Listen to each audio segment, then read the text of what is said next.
ফাউন্ডেশনের অফিস ঘেরাও করে ওই মানববন্ধনে আমি থাকব। তুমি?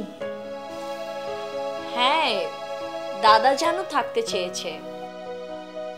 বাবাও থাকবে? হ্যাঁ, আমাকে তো তাই বললো।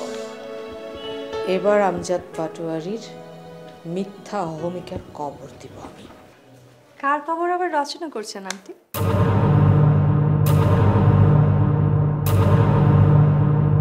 এরপরও তুমি আমাকে শান্ত থাকতে বলছো? আরে সামনের সপ্তাহে ইনকোয়ারি টিম আসছে ভিজিট করতে অফিস। তারা পুরস্কার বাতিলের জন্য ইনকোয়ারি করে দেখবে। ওরা তো অফিসে এসেই বুঝতে পারবে যে সুকন্যান ফাউন্ডেশনের ভেতরে কত রকমের দু নম্বরে আছে। আর এদিকে রানু পুরস্কার বাতিলের দাবিতে আন্দোলন মানববন্ধন শুরু করে দিয়েছে। তারপরে তুমি বলতে চাচ্ছ যে পুরস্কার বহাল থাকবে, বাতিল হবে না? ভাইজান মানববন্ধন করবে, আমি লাশ ফেলে দেব। এই মুহূর্তে লাশ ফাঁস ফেলে দিলে কি সুকন্যান ফাউন্ডেশনের ইমেজ ঠিক থাকবে? ভাইজান আমার আর কি করার আছে বলুন, আমি তো চেষ্টা কম করছি না।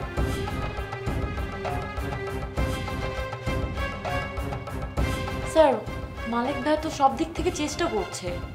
ইচ্ছে করছে রানুকে গুলি করে মেরে ফেলি। ভাইজান আপনি যদি বলেন রানু ভাবিকে আমি নিজ হাতে। এ সময় আন্দোলনকারী গ্রুপের কিছু হলে আগুনে ঘি ঢালা শামিল হবে। আমারই ভুল হয়েছে পুরস্কারের লোভ করে। ভাইজান পরিবেশ যে এমন হয়ে যাবে এটা কে জানতো? আর ঘরের শত্রু বিভীষণ। আমি তো এত বছর আপনাকে সেভ করে এসেছিলাম সমস্ত কিছু থেকে, আর আমি তো সবকিছু নিয়ন্ত্রণে এনেও ফেলেছিলাম, কিন্তু ঘরের মানুষ যদি এমন করে, মানে ভূমি হচ্ছে আপনার কন্যা।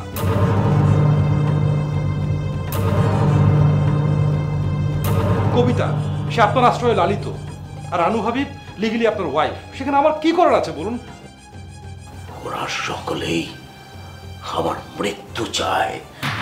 ভাইজান ভাইজান এমন করছেন কেন? কোহিনুর পানি নিয়ে আসো, পানি পানি। ভাইজান ভাইজান পানি, ভাইজান পানিটা খেয়ে নাও।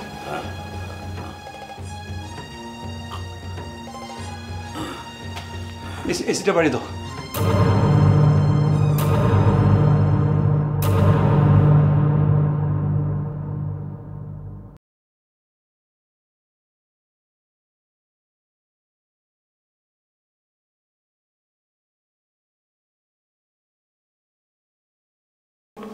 আবিরকে দেখছি না, আবির কোথায়?